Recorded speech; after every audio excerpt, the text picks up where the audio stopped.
Welcome back to my channel, guys. My name is Becca. I film from Kaduna, Nigeria. So if this is your first time on this channel, thank you so much for coming. If you are a returning subscriber, I love you so much.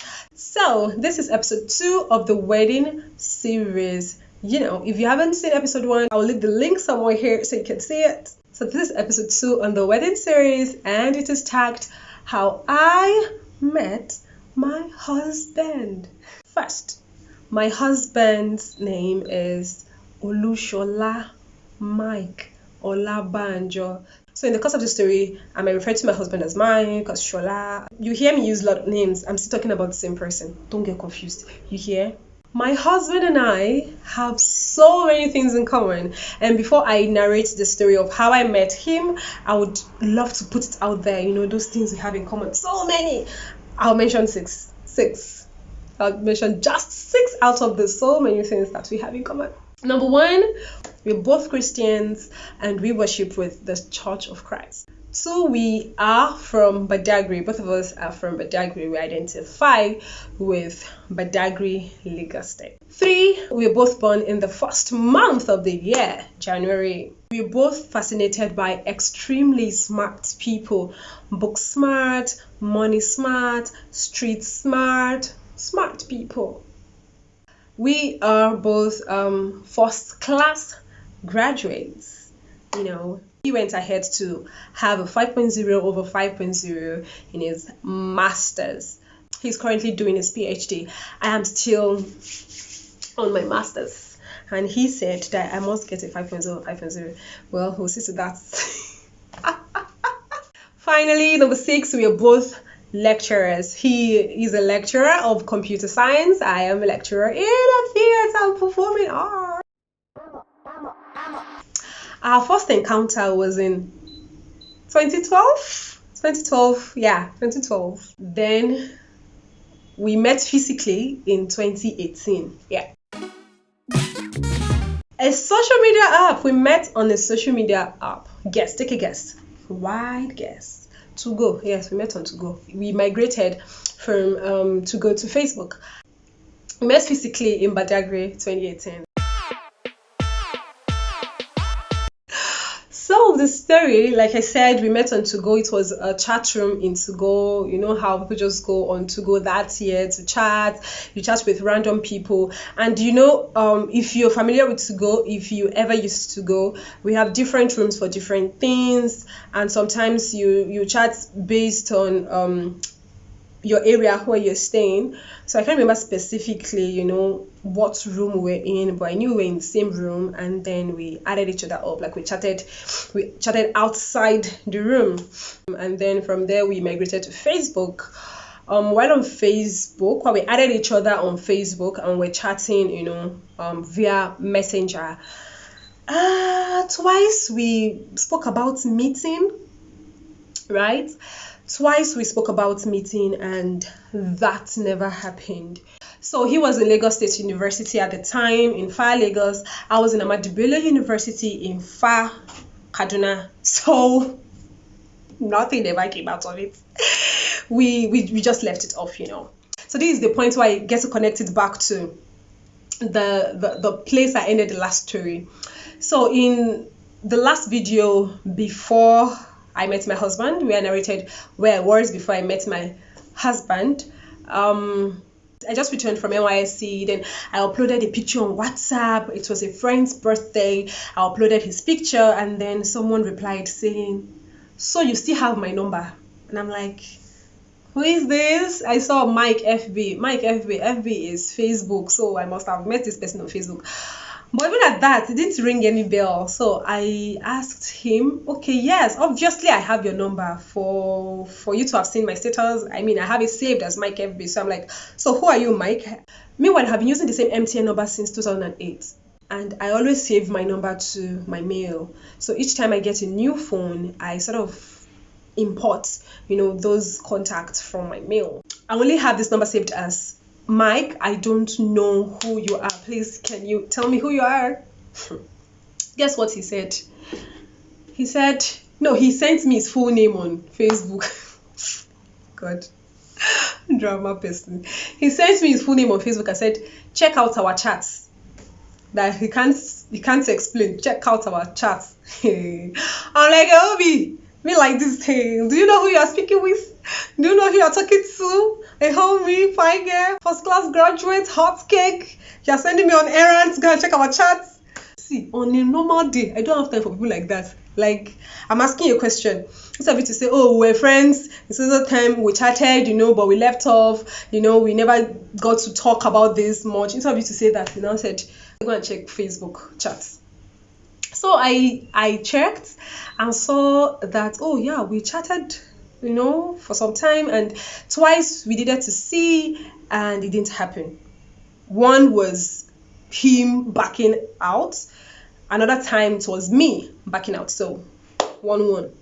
So it was nobody's fault that we weren't able to see. So I came back to say, oh, it's you. All this time you're still here. Wow, good to have you here. Good to see you again after such a long time.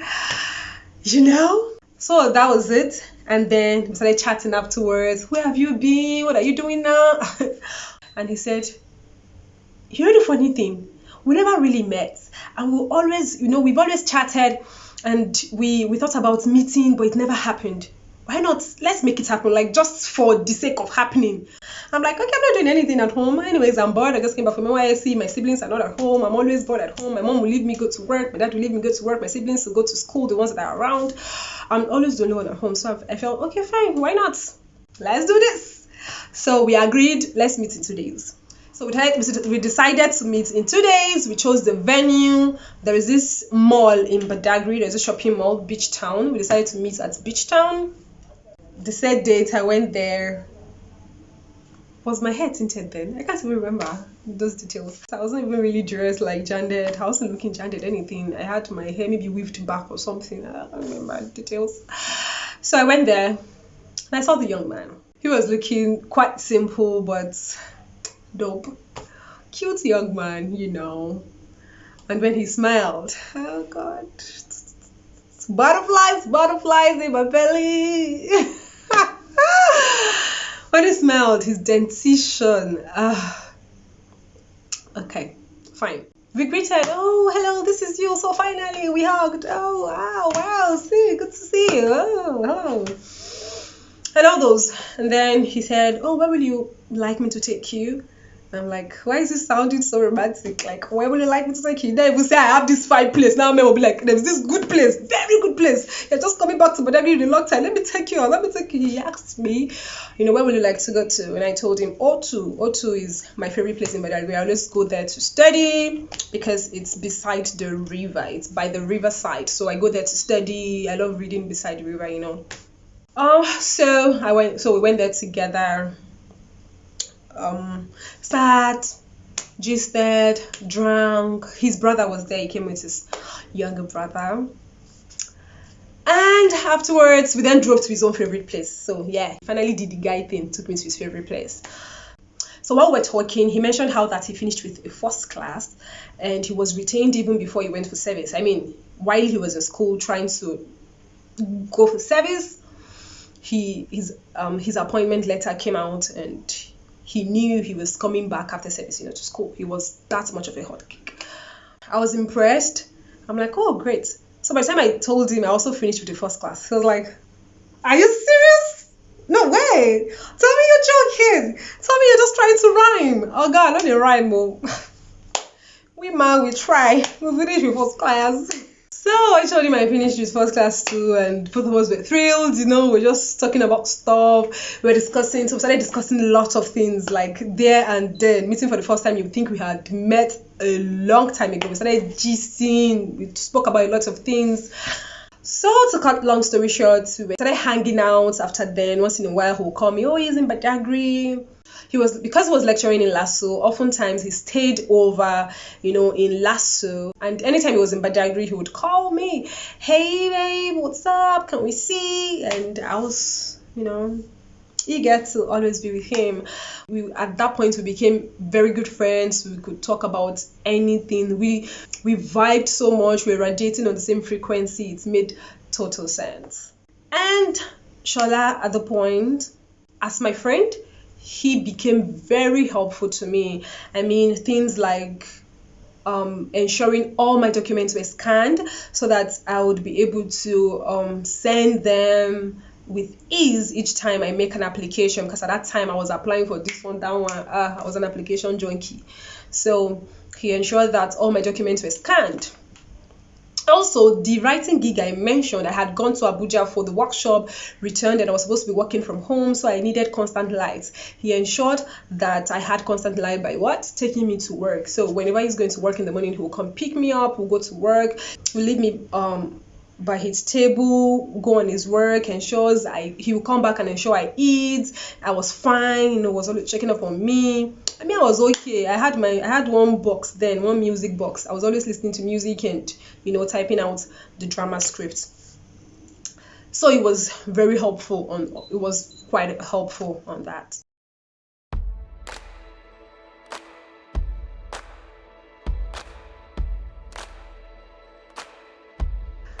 My first impression, I thought he has a sound mind and it was very enlightened. It was a great turn on for me.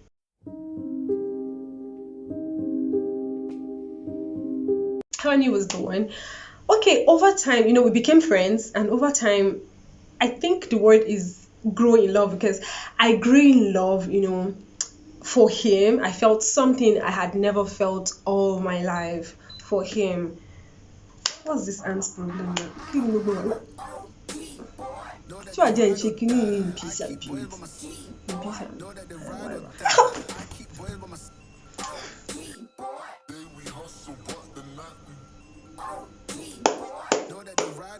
Shola's exes, they don't want me to say this story. I must say it.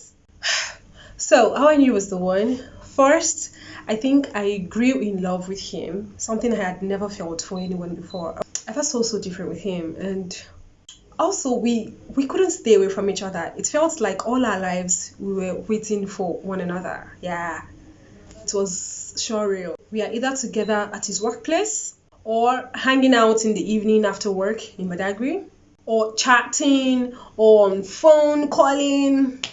In fact, there were times he would call me around 6 a.m. Oh my lord. Waking up to the sound of his voice was sweet, one of the sweetest things, it was heavenly. If it were other people, I would be so pissed. In fact, waking up and you calling me the morning, even when I'm just waking up, it's a problem. Not to talk of you are don't waking me up with your call. I'll be so pissed. But for this one, it's more like, stop, I like it. Move for. You see this band on his wrist?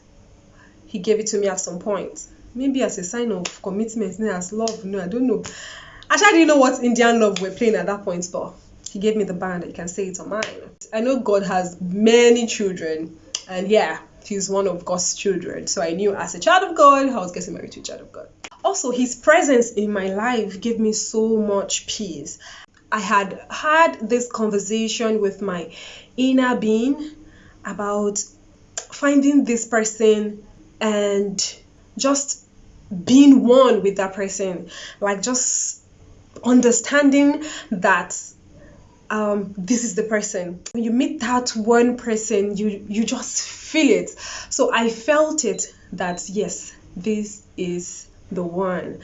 I've always told my friends, those who were quite close to me, they knew that this mic is different. This mic is the only one you speak about this much. This mic is the only one you feel this way for, about. This mic is, so it has always been big. So it's I mean, so his presence in my life changed a number of things, impacted positively on marriage. So how I had mentioned earlier, my view about marriage, maybe a bit faulted, I don't know.